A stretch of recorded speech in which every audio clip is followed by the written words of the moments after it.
of the potential endocrine disrupting chemicals that exist, about 800 to 1,000 have been identified as affirmative affecting our hormone levels or disrupting our hormone levels. And I'm only going to speak about 3 of them today, because I think that the 3 of them are important with regards to how they affect our hormones as women. And so the first one that I want to speak about is BPA. Now, this is a very common one. We hear about it all the time. We hear that we're not supposed to reuse plastic bottles, for example. We hear that we're not supposed to put food in the microwave, or we're not supposed to put plastic in the microwave. And that's because of the concern about BPA, or bisphenol A. Now, bisphenol A is a precursor to plastic, and it's used like in most of the stuff that we find in packaging, for example. And so the reason why this is important for us to pay attention to is because BPA works in our bodies in a similar way to estrogen. So some of these chemicals can actually behave in our body in a similar way to the estrogen hormone that occurs normally in our bodies. And the way they do that is via a few mechanisms. Sometimes they mimic estrogen, so they pretend like they are estrogen, but they're not. So they do a similar thing to estrogen in our bodies, even though they're not actually estrogen. In some instances, EDCs block the receptor where the hormone is supposed to bind, and so they can cause disruption in that way. And then in some instances, hormones need to be converted into another type of hormone. And so some endocrine disrupting chemicals can actually block the conversion of some of the hormones. And so that's how EDCs actually function in our bodies. And now BPA is one of those that has been associated with endocrine disruption because it behaves in a similar way to estrogen does in our bodies. Now, how did we even think? I mean, scientists are so cool, right? How did they think that, maybe it's the chemicals in our environment that's causing the problem? Well, there's been numerous instances in wildlife where we've noticed diseases coming through that are very peculiar and very unusual. For example, there was a study done on seals in the Baltic.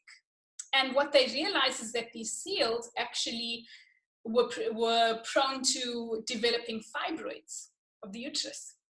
And they wondered, like, why are now all of a sudden these seals developing fibroids? And they realized that there was a plant that was like a chemical plant near to where the seals were that was emitting chemicals, like draining off their chemicals into the water. And as a result of the seals being exposed to that, they were developing fibroids. And so this became, an issue where we were like, okay, now if this is happening in wildlife, how is it affecting human beings? And that's when we started discovering that there are actually these chemicals out there that potentially can affect our hormones and disrupt them. The second one that I want to speak about is phthalates. Now, phthalates are a type of plasticizer. And what we mean by that is it's a chemical that's added to increase the elasticity or the flexibility of plastic. And so this also behaves in a very similar way to BPA in our bodies, very similarly to the way estrogen also behaves in our bodies. And then the third one that I want to tell you about is parabens. Now, I'm sure some of you have seen on your products, they'll say no parabens or phthalate-free or BPA-free and that kind of thing. It's because companies are realizing that people want to know more about what's inside their products. And so they're having to label their products accordingly. And so parabens, actually, what parabens are they are an antimicrobial or preservative. Essentially what happens is when you're making cosmetics or when you're making products that you're using on your skin, for example, because the substances in there can go rancid or they can go off at some point, they add preservatives to prolong the shelf life. And so parabens is one form of preservative that's usually added to these cosmetics to make the shelf life more prolonged. And so it's put in there for a good reason. It's put in there so that bacteria don't grow, so that fungus doesn't grow. However, it has also been shown that parabens interact with our hormones as well, and they're also classified as endocrine disrupting chemicals. So I hope I haven't scared you, and I hope I haven't left you feeling like, oh my goodness, I'm never going to put anything on my skin ever again. That's not the purpose of why I came on here to tell you about these kinds of things. I really came on here to just bring some awareness to how the things that we take for granted in our daily lives could actually be causing us to become sick as well. And so especially if you are somebody who is experiencing hormone disruption, so for example, if you are somebody who has, and when I say hormone disruption in this instance, I'm really speaking about women who are experiencing reproductive hormone issues. So things like polycystic ovarian syndrome, things like endometriosis, or things like painful periods, heavy periods, fibroids. If you're experiencing menopause symptoms, then you absolutely need to be more aware of the fact that there are things in your environment and the things that perhaps you're taking for granted that could actually be contributing to the amount of inflammation and the hormone toxicity that could be developing in your body. About now, what can you do about this? Because the point is that you shouldn't be sitting there in doom and gloom and thinking, now, it's just a hopeless situation because I can't escape all of these chemicals. There is something that you can do. In particular with the phthalates and the parabens, companies are becoming a lot more hip to the fact that people want to know about these chemicals in their products, so they are starting to label. So my suggestion would be, when you're going out to shop for your products, that you make sure that you're buying products that say phthalate and paraben free.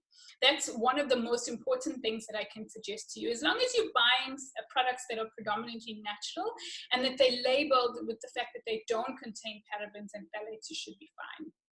And then with regards to BPA, I would suggest avoiding food that is excessively packaged in plastic.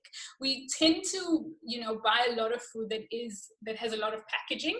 And so as a result, we're exposed to more of these chemicals. So I would say try to buy less processed food, less packaged food. Certainly, plastic bottles is not something that we should be using. If you are going to be using a bottle and carrying like water around with you, make sure, if it is plastic, make sure that it's a BPA-free bottle. Otherwise, you can carry along with you like a steel or a glass bottle to carry your water around with you. And then another thing that you can do, or another place where BPA is found, and I hope this doesn't cause unnecessary, fear in anybody, but another place where there's a lot of BPA, surprisingly, is on your till slips. So studies were done on till slips, and unfortunately, they detected like huge amounts of BPA on till slips. So if at all possible, I would say avoid getting a till slip handed to you. I know some shops are going the electronic route. Sometimes it's not possible for you to do that, but if possible, try to do that. And then if, for example, you're at the ATM and they ask you, do you want a receipt? Say no, because I'm sure nowadays we all get our bank statements and stuff on our email and on SMSs as well. So just try to avoid till slips as much as possible. And if you do have a till slip and you've touched a till slip, I don't want you to become paranoid about that. Just make sure that if you don't need the till slip, file it away, and then just make sure that you're washing your hands before you putting anything into your mouth.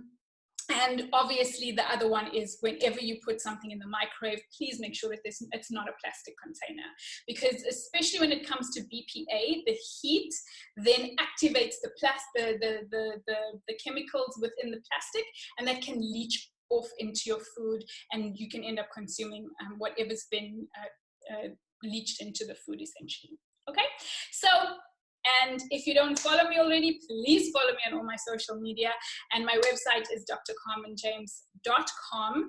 And I do have a lovely PDF guide on my website at the moment that goes through some of the signs of hormone disruption. So if you're not sure if you have a hormone issue, just go over to my website, download the PDF, take the quiz, and you can see what's up with your hormones. Thank you so much for joining me on this live.